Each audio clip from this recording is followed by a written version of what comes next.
آئیے کتاب رحمت سورہ الکہف اٹھائیں۔ اللہ تعالیٰ نے ایک واقعہ بیان کیا ہے حضرت موسیٰ اور حضرت خضر علیہ السلام کا، کہ حضرت موسیٰ علیہ السلام عزم مصمم کر کے جب چلے تو اللہ فرماتا ہے کہ ہم نے حضرت موسیٰ علیہ السلام کو جس بندے کی نشانی بتائی تھی وہ بندہ ان کو وہاں مل گیا۔ سفید چادر اوڑے حضرت خضر علیہ السلام وہاں لیٹے ہوئے تھے، تو یہ جا کے ان کے پاس کھڑے ہو گئے کہ حضرت میں آپ کی خدمت میں اس لیے آیا ہوں کہ اللہ نے آپ کو جو خصوصی علم عطا کیے ہیں میں ان کو سیکھنے کی غرض سے آپ کی چوکھٹ پہ آیا ہوں۔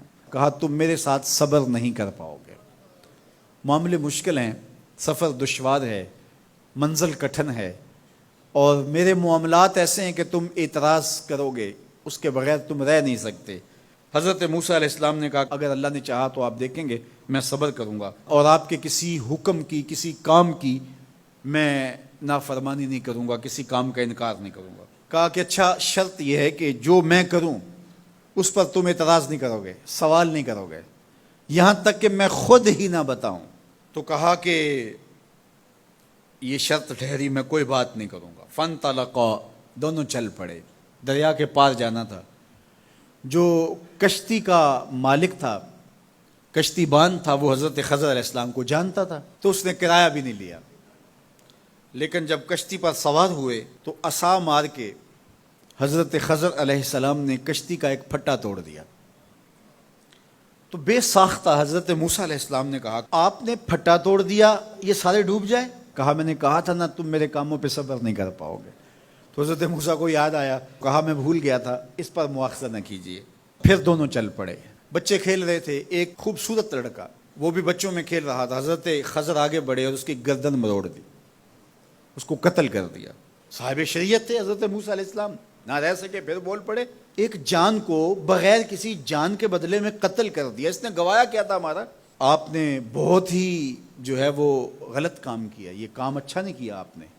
کہا میں نے کہا نہیں تھا کہ تم میرے ساتھ صبر نہیں کر پاؤ گے۔ کہا ایک موقع اور دے دیجئے، اب اگر میں نے کوئی اعتراض اٹھایا تو پھر دوبارہ مجھے آپ اپنی صحبت میں نہ رکھیے، عذر تمام ہو جائے گا۔ پھر دونوں چل پڑے، یہاں تک کہ ایک بستی میں دونوں آئے تو آپ نے بستی والوں سے کہا کہ ہم مہمان ہیں، آپ ہماری مہمان نوازی کیجیے، کھانا کھلائیے۔ تو انہوں نے انکار کر دیا، کہا کہ ہم تو آپ کو بلایا نہیں ہے، آپ خود آئے ہیں، آپ اپنے کھانے کا خود انتظام کیجیے۔ گزر رہے تھے گلی سے تو ایک دیوار گرنا چاہ رہی تھی، تو جلدی سے اس دیوار کو مرمت کر دیا۔ کہا حضرت ہم اگر چاہتے تو اس پہ اجر لے سکتے تھے، انہوں نے ہمیں کھانا تک نہیں دیا اور ہم ان کی دیواریں سیدھی کر رہے ہیں۔ کہا اب تمہاری میری جدائی ہو گئی، تم نے یہ بھی اعتراض کر دیا۔ تو انہیں یاد آیا کہ وہ یہ بھی اعتراض ہو گیا، اب میں تمہیں بتاتا ہوں کہ یہ 3 کام میں نے کیوں کیے۔ اللہ اکبر۔ اب سنیے، قرآن ہمیں بتاتا ہے کہ ظاہری علم بھی ہوتا ہے لیکن کوئی باطنی علم بھی ہوتا ہے۔ کہا وہ پہلی بات کشتی والی سنو، یہ 2 مسکین بچوں کی کشتی تھی، ان کے گھر کا چولہا اس کی کمائی سے جلتا تھا۔ دریا کنارے کنارے ایک ظالم بادشاہ رہا تھا جو لوگوں کی کشتیاں چھین رہا تھا، ہم نے تھوڑا سا عیب لگا دیا، وہ ٹوٹی کشتی چھوڑ کے چلا گیا۔ اب وہ تھوڑے سے پیسے لگا کے کشتی مرمت کرا لیں گے، گھر کا چولہا جلتا رہے گا، بتاؤ اچھا کیا یا برا کیا؟ کہا رہی بات اس بچے کی جس کو ہم نے قتل کیا، اس کے ماں باپ مومن تھے، نیک تھے، صالح تھے، بچے نے بڑا ہو کے بہت برا ہونا تھا، ہم نے اس کو قتل کر دیا، اللہ اس کے بدلے ان کو بہتر اولاد دے گا۔ علماء تفسیر نے لکھا ہے اس بچے کے بدلے میں اللہ نے ان والدین کو ایک بیٹی عطا کی جس کی نسل سے 70 نبی پیدا ہوئے۔ دیوار کی کہانی بھی سن لیجئے، یہ شہر کے 2 یتیم بچوں کی دیوار تھی اور اس کے نیچے ان کا خزانہ تھا اور ان کا باپ بڑا نیک تھا۔ خزانہ دیوار کے نیچے ہے، دیوار گرنا چاہ رہی ہے، کسی معمولی دھکے سے گر جاتی۔ 2 ہی صورتیں تھیں، یا وہ بچے خود اپنا خزانہ اٹھا لیتے یا لوگ اٹھا کے لے جاتے۔ لوگ اٹھا کے لے جاتے پھر بھی ہاتھ میں کچھ نہ آیا، اور اگر وہ خود اٹھا لیتے تو بچے ہیں، بچپنے کی وجہ سے وہ اس کو اڑا دیتے۔ تو ہم نے اس کے اوپر دیوار کھڑی کر دی، جب تک وہ اس قابل نہیں ہو جاتے کہ یہ خزانہ نکال کے اس کو صحیح مصرف پہ لگا سکیں، اتنی دیر تک دیوار گرے گی نہیں۔ اللہ اکبر۔ وہ کسی وجہ سے دیوار قائم رہے گی، اور جب وہ اس عمر کو پہنچ جائیں گے جس عمر میں وہ اس خزانے کو سنبھال سکیں گے تو پھر دیوار خود بخود گر جائے گی اور یہ خزانہ نکال کر کے اپنے کام پہ لے آئیں گے۔